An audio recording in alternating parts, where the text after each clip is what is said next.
नमस्कार। जीवन शैली कार्यक्रम में आप सभी दर्शकों का हार्दिक स्वागत है। आपके साथ मैं हूं मोहिता कोठियार मनादुली। दर्शकों, सोचिए, एक दिन आप सुबह उठें और आपको पक्षियों की चहचहाट सुना ही नहीं दी। नदियों का पानी कुछ इस कदर गंदा हो जाए कि आपको छूने से भी डर लगे। जो चोटियां हमेशा बर्फ़ से ढकी रहती हैं, वहाँ बर्फ़ का नामो निशान ही ना हो। और जो हमारे पेड़ हैं, वो सिर्फ हमारे बच्चों की किताबों तक सिमट के रह जाएं। क्या आप आने वाली पीढ़ी को ऐसा भविष्य देना चाहते हैं? आज विकास के नाम पर लगातार जो पेड़ हैं वो कटते जा रहे हैं, पानी दूषित होता जा रहा है, हम देख रहे हैं कहीं भूस्खलन हो रहा है, कहीं सूखा पड़ा हुआ है, और लगातार जो धरती है वो गर्म होती जा रही है। इन सभी कारणों को, क्या इनकी वजह आप सभी जानते हैं, लेकिन क्या आप जानते हैं जो हमारी प्रकृति है वो चीख चीख के कह रही है मुझे बचा लो, लेकिन क्या हम उसकी पुकार सुन पा रहे हैं? इसी क्या से संबंधित है हमारा आज का विषय, पर्यावरण का महत्व। और इस विषय पर बात करने के लिए हमारे साथ बेहद खास मेहमान यहाँ पर मौजूद है। इनका परिचय मैं करा देती हूँ। हमारे साथ यहाँ पर डॉक्टर त्रिलोकचंद सोनी जी, जो पर्यावरणविद हैं, वो मौजूद हैं। बहुत बहुत स्वागत है आपका। सोनी जी, जैसे हमने कहा पर्यावरण का महत्व, शुरुआत मैं इस तरह करना चाहती हूँ। इसकी प्रश्न जो मेरा है कि जब भी पर्यावरण विषय में बात होती है, बहुत सारे कार्यक्रमों में आप जाते होंगे, गोष्ठियाँ आप करते होंगे, सबसे पहले जो मन में आपके विचार आता है पर्यावरण के नाम पे, वो क्या है? नमस्कार। जयमेर पहाड़, उत्तराखंड। हम ऐसे पर्वतीय अंचलों के रहने वाले हैं। हमारा जीवन गांव में बीता हुआ है। हमारा बचपन हमने चलना फिरना उन प्राकृतिक वनस्पतियों के बीच में रह के सीखा है, और वो प्राकृतिक वनस्पति, वो पेड़ पौधे हमारे जहन में हैं। हमारे माता पिता, हमारे गांव के लोग पशुओं के चारे के लिए कहीं ना कहीं जंगलों पर निर्भर हुआ करते थे, और जंगलों के साथ निर्भरता के साथ वो उनका संरक्षण किया करते थे, उनको बचाया करते थे, उनसे पशुपालन का काम किया करते थे। और जो दुधारू पशु होते थे उनको अपने घर में ही पाला करते थे। उस समय ऐसे संसाधन नहीं थे कि लोग जो पैकेटों में दूध आ रहा है तो वो दूध बाजार से मंगाए, बल्कि अपने ही शुद्ध गाय भैंस का दूध होता था, और उन पशुओं के लिए जंगलों से चारा लाया करते थे। उसमें हमारी माताएं, हमारी बहनें, हमारे गांव की बहू बेटियां जाया करती थी। तो जब गांव का रहने वाला हूँ तो निश्चित तरीके से वो गांव की पीड़ा हमारे दर्द में छलके हुई हैं।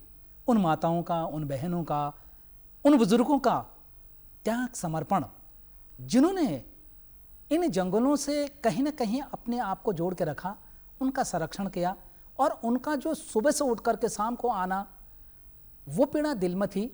और उस पीड़ा के कारण ही मैंने इस प्रकृति को सजोने के लिए ये हरा चोला पहना हुआ है। हम ये चाहते हैं कि हमारे गांव के आसपास के जंगल बहुत ही खूबसूरत हो, बहुत ही सुंदर हो, और हम उसको गांव के जो हमारे फलदार पौधे हैं, हम उनसे अपने जो हमारे बच्चे हैं वो फल खा पाए। इन्हीं से हमारे दिल की जो माता बहना बुजुर्गों और हमारे बहू बेटिया की पीड़ा थी वो जहन में आता है। वही जहन से मैंने ये पर्यावरण संरक्षण के लिए अपने आप को आगे किया, ताकि मैं जन जन को जागरूक प्रेरित करके उन प्राकृतिक संसाधनों, अपने पहाड़ के जल जंगल को बचा के रख सकूँ। सोनी जी, बहुत अच्छा विचार है, बहुत अच्छी कोशिश जो आपके माध्यम से यहाँ पे की जा रही है। लेकिन फिर प्रश्न यही उठता है, जब हम प्रकृति को संजोने की बात करते हैं, पर्यावरण संरक्षण की बात करते हैं, आपने गांव की यहाँ पे बात करी कि पहले सब लोग गांव में रहते थे, वहाँ के ही जो संसाधन थे उनका उपयोग करते थे और उनको और बढ़ाने का प्रयास करते थे। लेकिन जब बात विकास की होती है सोनी जी, तो विकास के लिए हमें गाँव से बाहर निकलना पड़ा। जब हम गाँव से शहरों की तरफ आते हैं तो प्रकृति बहुत कुछ बदल जाती है, हमारी आवश्यकताएँ बदल जाती है। उसके आधार पर जो संरक्षण हम नहीं कर पाए, जो हमने प्रकृति के साथ दोहन किया है, उसको किस तरह देखते हैं?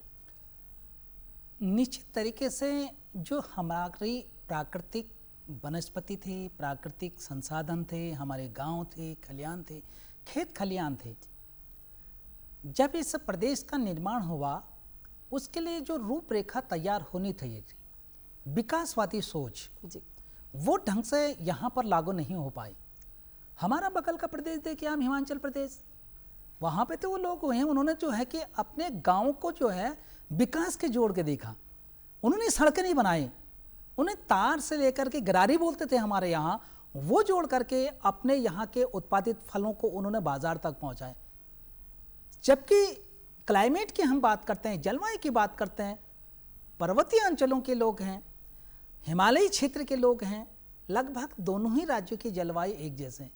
लेकिन एक प्रदेश अपने गांव के लोगों को गांव तक ही जो है कि रोजगार मुहैया करा गया, और दूसरा जो है हमारा उत्तराखंड इसको जो है धरातल पर नहीं ले पाए। तो कहीं ना कहीं ये मजबूरियां रही कि जिस स्तर से हमारे गांव के विकास होना चाहिए थे, मैं निश्चित तरीके से बताना चाहूँगा, हमारे गांव में काफल होते हैं, बुरांस होता है, घिंगारू होता है, किलमोड़ी होता है, कई इस प्रकार की जड़ी बूटियां हैं जिनसे कहीं ना कहीं हम अपने युवाओं को रोजगार से जोड़ सकते हैं। इन्हें बंदर भी नुकसान नहीं पहुंचाता है, लेकिन हमने कभी उसको अपने रोजगार परख नहीं बनाया। जिस दिन हमने इन प्रकृति ने जो निःशुल्क रूप से हमको पेड़ पौधे दिए हैं, जो फलाहारी फल दिए हैं, फल वाले पौधे दिए हैं, अगर हम उनका ही संरक्षण करना लग जाएं तो जिस तरीके से बाजार में आप देखते हैं स्ट्रॉबेरी आती है, क्या हमारे यहाँ का हिसोली नहीं आ सकती उसमें? हमारे यहाँ का किलमोड़ी नहीं आ सकता है उसमें? हमारे यहाँ का काफल के छोटे छोटे डिब्बे बंद करके नहीं आ सकते हैं? कई इस प्रकार की चीजें हैं जिनको हमको गांव के युवाओं को जोड़ करके अपने उनको रोजगार कराएं। जिस तरीके से आज लगातार पलायन की मार हमारा पहाड़ के युवा झेल रहे हैं, जबकि प्रकृति ने हमारे यहाँ पर रोजगार के कई संसाधन दिए, लेकिन एक जो नीति निर्माता रहे हैं उन्होंने इसके विकास के लिए एक सही रूपरेखा नहीं बन पाए, जिस कारण से युवाओं को मजबूर हो करके बाहर निकलना पड़ा। वरना ये कहावत क्यों होती, पहाड़ का जवानी, पहाड़ का पानी, पहाड़ का काम नहीं आ रहा। ये निश्चित तरीके से हम भी देख रहे हैं कि जो जो विकास होना चाहिए था, जो चीज़ों से हमने उनको जोड़ना चाहिए था, वो मिल नहीं पाए। हमारी ये दोनों चीज़ें जो हैं कि धीरे धीरे जे करके जो है शहरों को जो है जोड़ते चले गए और पहाड़ ऐसे ही रह गए। तो जी बिल्कुल सही कहा आपने कि ये कहावत है कि पहाड़ की जवानी पहाड़ के काम नहीं आती है। लेकिन जब हम पहाड़ की यहाँ पे बात कर रहे हैं, उत्तराखंड हमारा पहाड़ी राज्य, तो आपको क्या लगता है कि जिस तरह प्रकृति का दोहन कर रहे हैं उससे इस पहाड़ी राज्य में कितना प्रभाव आया है? पहाड़ी राज्य में कहीं ना कहीं जिस तरीके से यहाँ पर दोहन प्राकृतिक वनस्पति का हुआ है, उससे कहीं ना कहीं हमारे जो गांव थे वो भी प्रभावित हुए जी। यही कारण है कि गांव के लोगों ने कहीं ना कहीं अपने आप को सुरक्षित जगहों में रखना जी उन्होंने लाजमी समझा, क्योंकि जिस तरीके से प्राकृतिक घटनाएं घट रही, आप देखें हैं कि उत्तराखंड एक जो है बिल्कुल जो है कि पर्वतीय राज्य हैं जी। और हम ये भी जानते हैं जब हिमालय वाली बात आती है तो उत्तराखंड जो हमारा भूकंप से दृष्टि से देखें वो कहीं ना कहीं क्या है, इससे जो है कि अछूता नहीं है। तो उस पर भी मदद नज़र रखते हुए हमको यहाँ के लोगों की जो भावनाएं रही हैं, उन भावनाओं को जोड़ करके आगे बढ़ेंगे तो निश्चित तरीके से ये तमाम चीज़ें घटनाएं नहीं घटित होंगी। तो जैसे हम देख रहे हैं कि लगातार जो आबादी है वो बढ़ती जा रही है, उस आबादी की आवश्यकताएं भी बढ़ती जा रही है। ऐसे में जो हमने विलासितापूर्ण अपनी आवश्यकताएं, उसका जो एक घेरा अपने आसपास बना लिया है, उसका प्रभाव आप कितना देखते हैं? फिर चाहे हमारी गाड़ियां हो, एयर कंडीशन हो, जो तमाम हम इक्विपमेंट जो यूज़ कर रहे हैं, आपको क्या लगता है इसका प्रभाव भी पड़ रहा है हमारे पर्यावरण में? बिल्कुल बिल्कुल। जिस तरीके से आपने देखा होगा कि तमाम गाड़ियाँ चल रहे हैं और सड़कों पर दौड़ रहे हैं, लगातार पता नहीं कितनी गाड़ियां होंगी, उससे जो कार्बन निकल रहा है वो कार्बन कहीं ना कहीं हमारा वातावरण में फैल रहा है जी।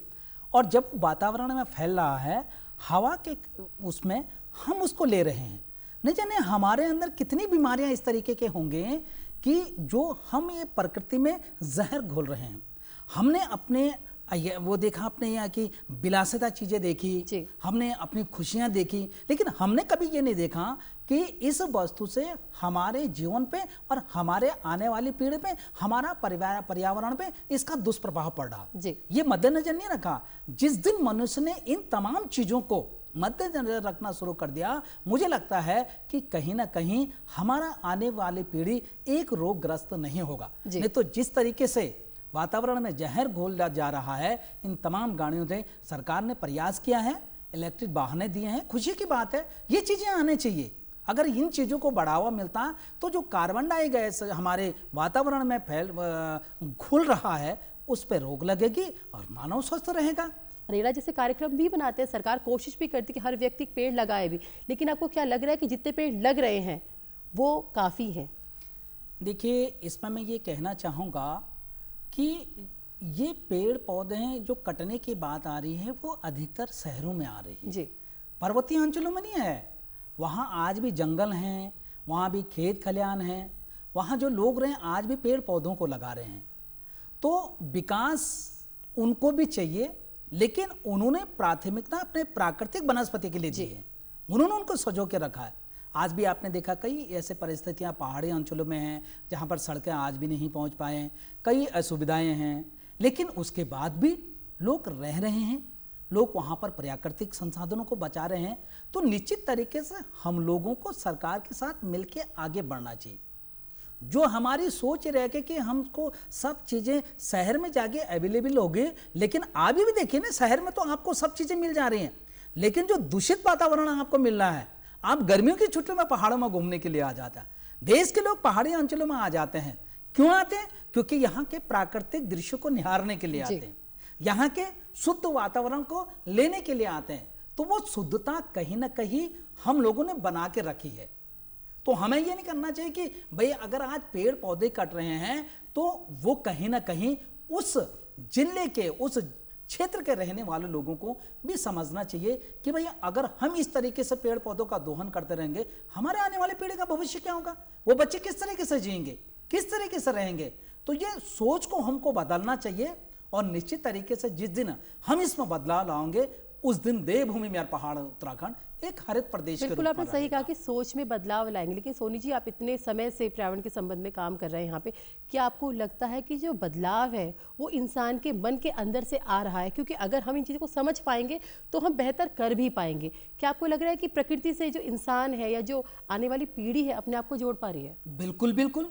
आपने देखा होगा कि आज युवा जो हैं किसी से भी मिलने जा रहे हैं तो वो एक पौधा उपहार में देते हैं, और निश्चित तरीके से आप देखते हैं कहीं ना कहीं भावना।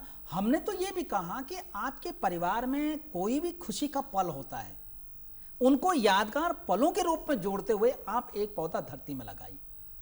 हमारी यादें भी जिंदी रहेंगी और निश्चित तरीके से पर्यावरण का संरक्षण भी होगा। जब तक हम पेड़ पौधों को अपने भावनाओं से नहीं जोड़ेंगे, अपने यादगार पलों पर नहीं लिखाएंगे, तो निश्चित तरीके से उनका कहीं ना कहीं दोहन होगा। अगर मैंने अपने बच्चे के जन्मदिन पर पौधा लगा दिया, मैंने अपने माता पिताजी के नाम पर एक पौधा लगा दिया, सरकार ने चलाया एक पेड़ मां के नाम से, तो वो से क्या है कि हमको पौधे को भावना से जोड़ के रखना है। और जिस दिन हमने पेड़ पौधे हमारे भावना से जुड़ जाएंगे, हम अपने बच्चे का, अपने माता का, अपने पिता का, अपने बुजुर्गों का रूप उस पेड़ में देखेंगे और हम उसका संरक्षण करने। इसलिए मेरा प्रयास ये रहता है कि आपके यादगार पल जो भी हो, निश्चित तरीके से उस पर पेड़ पौधे लगाए। मैं ये इस पर निश्चित ये बताना चाहूंगा, जब मैं जन्मदिन पर पौधा लगाना जाता था तो लोग कहते थे यार जन्मदिन पर कौन पौधा लगाता है? पौधे तो ये है कि जो लोग मर चुके हैं उनकी स्मृतियां में लगाते हैं। बड़ी समस्या है कि मैंने कहा यार ये भी बड़ी दिक्कत है कि इस मुहिम को अगर आगे बढ़ाना चाह रहा हूं, लोग इस तरीके की बात कर रहे हैं। लेकिन मैंने स्वतः अपने जन्मदिन पर पौधा लगाना शुरू किया और फिर बच्चों के जन्मदिन में लगाए, तो कहीं ना कहीं हमारे जो कि मीडिया में जो है कि उसको जगह मिली और आज आप देख रहे हैं लोग स्वयं अपने जन्मदिनों पर पौधा लगाने। जो उनकी सोच थी कि स्मृति पर ही पौधे लगाए जाते हैं, उस सोच में परिवर्तन आया है। और वो कहीं ना कहीं इसलिए आया क्योंकि मैं जन जन तक गया हूं, मैं लोगों के घर घर तक गया हूं, मैं विद्यालय में भी रहा तो बच्चों के जन्मदिन पर मैंने पौधे लगाने का प्रयास किया। और जब ये चीजें समाज में आई तो लोगों ने कहा यार वास्तव में इस जीवन तो चला जाएगा, लेकिन अगर यादगार पलों के रूप में हमको रखना है तो एक पौधा जरूर रखेंगे। और आज अपने जन्मदिन पर लोग क्या कर रहे हैं, पौधे लगा रहे हैं। सोनी जी, यहाँ पे आपने एक बात कही कि मैं घर घर तक पहुँच रहा हूँ। घर घर तक पहुँचने पे इस संबंध में मेरे जहन में एक प्रश्न आया। बहुत लोगों का प्रश्न ये होता है कि हम पौधारोपण कर रहे हैं, लेकिन हम कहाँ, जंगलों में जाके कर रहे हैं, दूर कर रहे हैं, तो वहाँ पौधे हैं, लेकिन हमें ऐसी जगह भी पौधारोपण करना है जहाँ पर बीच में आबादी और लोग रह रहे हैं। बिल्कुल सही कह रहे हैं आप कि जिस मोहल्ले में हम रहते हैं जी, उसकी सुंदरता, उसकी हरियाली बनाने भी हमारी जिम्मेदारी है। आज कई इस प्रकार के पौधे हैं और सरकार चला भी रही है। आप देखा होगा जब सड़कें हैं तो डिवाइडर बनाए गए हैं, उन डिवाइडरों में पौधे लगाए गए, तो ऐसे पौधे हम लगा सकते हैं। लेकिन क्या वो पौधे जो हम 100 पीस के लिए लगा रहे हैं वो हमारा पारिस्थितिकी तंत्र बनाने में भूमिका निभाएगा? जी। क्या वो हमारा वातावरण संतुलन बनाने में भूमिका निभाएगा? हमको जिस स्थान पर जैसी जलवायु है, जिस तरीके के पेड़ पौधे पहले से उगे हैं, वो पेड़ पौधे लगाना है तो उस स्थान पर लगाना है। वो एक हमारा पारिस्थितिकी तंत्र बनाएगा, वहां पर वो हमारा एक वातावरणीय संतुलन बनाएगा। हम विदेशों के पौधे लेके आए, वो पौधे अगर हम अपने जंगल में लगा देंगे हो जाएगा पौधा, लेकिन जो उसका एक उस स्थान के लिए एक सिस्टम बनना था, उसका एक वातावरणीय संतुलन बनाना था, वो नहीं बन पाया। तो हम लोगों को विशेष करके जानकारी ध्यान रखना चाहिए। मैं लोगों से यही कहना चाहूँगा, अगर हमको अपने आसपास का जंगल बनाना है तो वो स्थानीय पौधों को ही बढ़ावा दे। जिस दिन हमने स्थानीय पौधों को बढ़ावा देना शुरू कर दिया, एक तो हमारा पारिस्थितिकी तंत्र बनेगा, दूसरा जो वातावरण वहाँ पर रहेगा, वो जलवायु जो पहले से पौधे लगे वो पौधे की जलवायु हमको मिलेगी, तो ज़्यादा उसको दिक्कतें नहीं होगी। दूसरी, हमारे जो पशु पक्षियाँ हैं उन लोगों को, पक्षियों को आश्रय मिलेगा, उनका घर होगा, वो वहाँ पर अंडे देंगे, उनकी प्रजातियों में बढ़ावा होगा। तो निश्चित तरीके से इस ओर भी हमको ध्यान देना पड़ेगा कि स्थानीय स्तर के अगर हम पौधों को बढ़ावा देता है तो कहीं ना कहीं हमारा पर्यावरण संतुलन बनने में वो पेड़ पौधे अहम भूमिका निभाते हैं।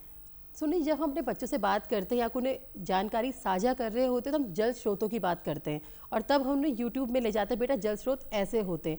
अब अगर हम देख रहे हैं बहुत सारे जल स्रोत जो हैं वो अब सूख चुके हैं, ऐसे में क्या ये कोशिश की जा सकती है कि जो हमारे जल स्रोत हैं जितने हैं उनको बचाया जा सके और जो सूख चुके हैं उनको पुनः जीवित किया जा सके? बिल्कुल, इस ओर मैंने सुझाव भी दिए हैं जी।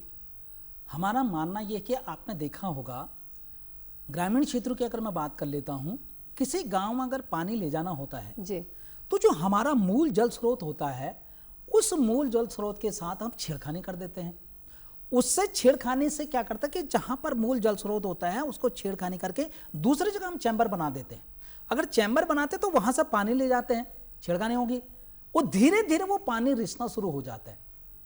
जिस पानी को हम अपने गांव में ले जाना चाह रहे थे वो पानी ना तो गांव तक जा पा रहा है और ना वो जन स्रोतों में आ पा रहा, वो रिस जा रहा, और ना जो उस गदेरे से हमारे पशु पक्षियों को ये जंगल में विचरित करने वाले जीव जंतु होते हैं ना उनको मिल पा रहा हो।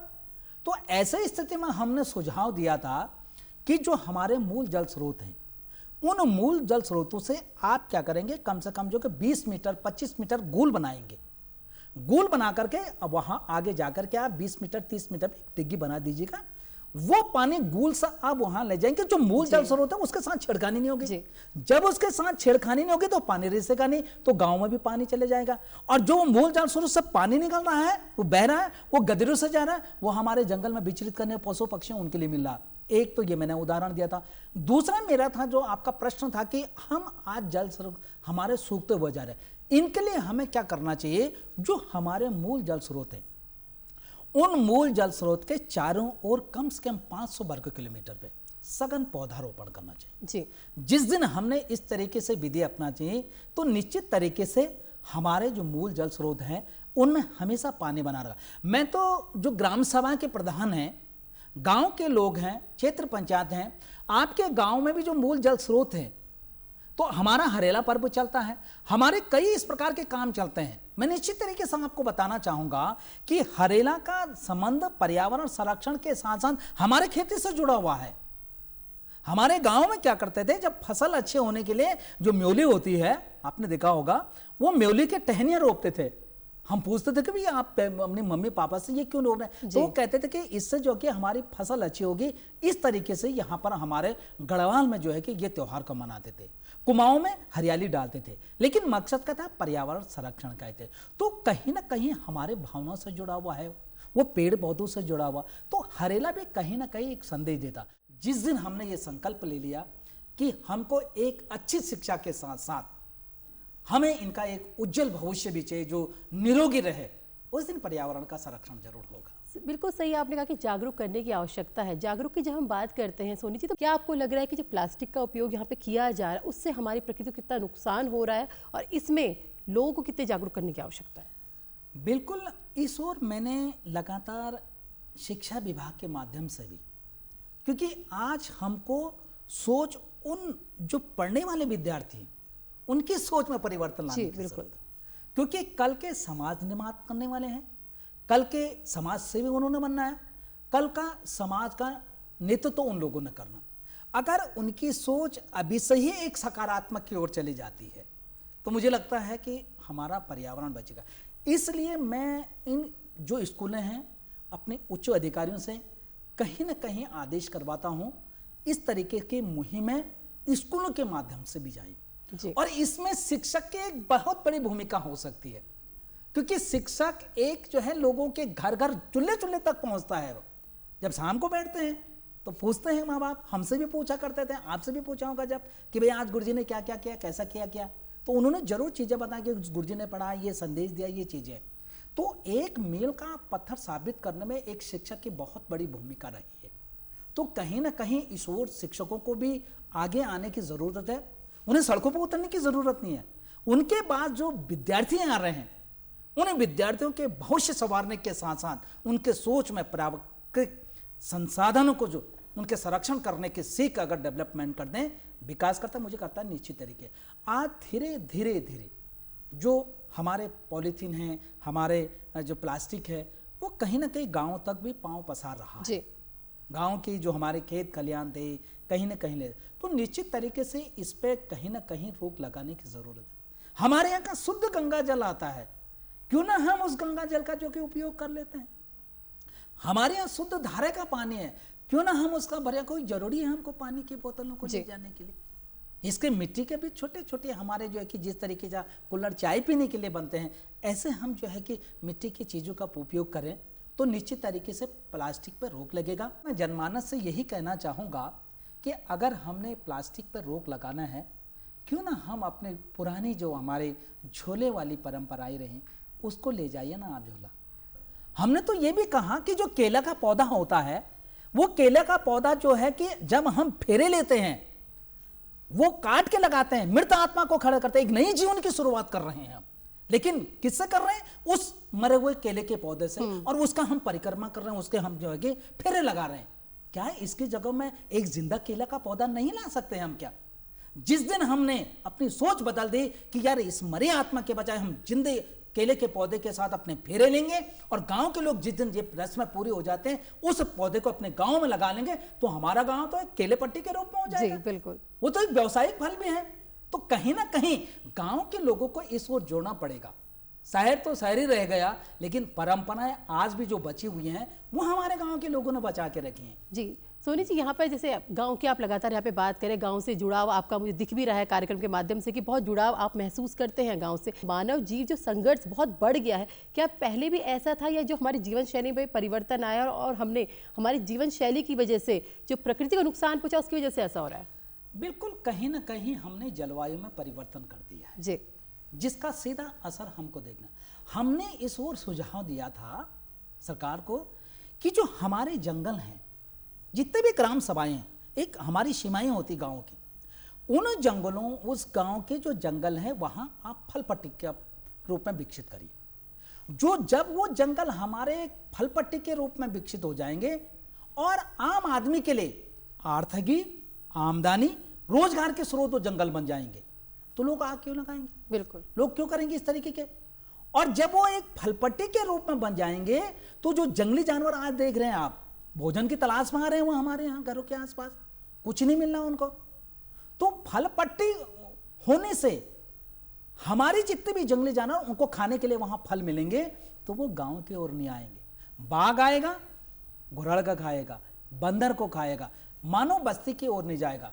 तो कहीं ना कहीं हमने इस वातावरण में परिवर्तन कर दिया, जंगलों का दोहन किया, उन जंगलों को हमने फलपट्टी के रूप में विकसित नहीं किया, और मनुष्य को जोड़ना पड़ेगा हमको। आर्थिक आमदनी, रोजगार की शोरत हमको इन जंगलों को बनाना पड़ेगा। जिस दिन हमने ये जंगल आर्थिक आमदनी, रोजगार के स्रोत बन जाएंगे, वो बाजार जा रहा, चलो यार 1 किलो आंवला ले जाते हैं, जी बिल्कुल, वो कहीं और जा रहा, चलो अपने रिश्तेदारी में चलना, चलो भाई यहाँ पर ये चीजें हैं, उसको वो ले जा रहा है। तो हमारा एक भावनात्मक तरीके से कहीं ना कहीं उन जंगलों पर रहेगा। इसलिए अगर हमने वन्य जीवों से बचना है, उन जंगलों में उनको खाने की सुविधाएं पैदा करने होंगे। जी। जिस दिन उनको खाना मिल जाएगा, मुझे लगता नहीं कि वो जानवर हमारे घरों की ओर आएंगे। सोनी जी, कार्यक्रम का समय हमारा यहाँ पे समाप्त हो रहा है, तो अंतिम प्रश्न मैं आपसे करना चाहूँगी कि हम अपनी जीवन शैली में ऐसे कौन से वो 5 बदलाव करें जिससे जो हमारी प्रकृति है वो संरक्षित रह सकती है, और आप हमारे दर्शकों को संदेश क्या देना चाहेंगे? बिल्कुल, मैं ये कहना चाहूँगा कि नंबर 1 तो हम अपनी आदतों में बदलाव लाएं। दूसरा, हम ये कहेंगे अपनी विलासिता की वस्तुओं को थोड़ा सा कम करें। आज सरकार ने कई इस तरीके की चीज़ें दी हैं, हम क्यों ना सार्वजनिक चीज़ों का प्रयोग करें, सार्वजनिक वाहनों का प्रयोग करें। तीसरा, हम मेरा पेड़ मेरा दोस्त मेरा वृक्ष मेरा मित्र के रूप में एक एक पौधा लगाएं। चौथा, मेरा ये संकल्प रहेगा, जिस तरीके से हमारे नवी नवेली बहुएँ गाँव में आती हैं, वो धारा के पूजा करते हैं, ऐसे ही एक पेड़ का पूजा करा कर अपने गाँव में लगाएंगे।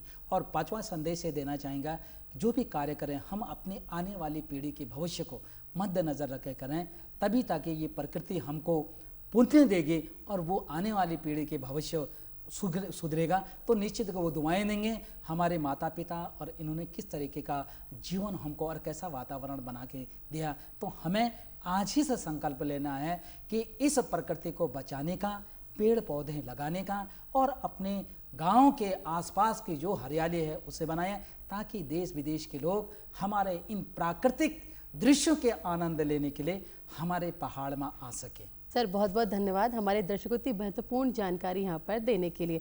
तो ये हमारे साथ डॉक्टर त्रिलोक चंद्र सोनी जी यहाँ पर मौजूद थे, जिन्होंने पर्यावरण संरक्षण के विषय में बहुत महत्वपूर्ण जानकारी यहाँ पर दी है। और बिल्कुल सही इन्होंने कहा है कि सरकार के द्वारा बहुत योजनाएं यहाँ पर चलाई जा रही, लेकिन महत्वपूर्ण ये है कि उन योजनाओं से हम अपना जुड़ाव महसूस करें, क्योंकि जब हम लोग कोशिश करेंगे तभी पर्यावरण संरक्षण यहाँ पर हो सकता है। और हमें यहाँ पर ये भी समझने की आवश्यकता है कि जो प्रकृति है ये हमारे बुजुर्गों द्वारा दी गई कोई विरासत नहीं है, बल्कि ये एक अमानत है हमारी आने वाली पीढ़ी की। नमस्कार।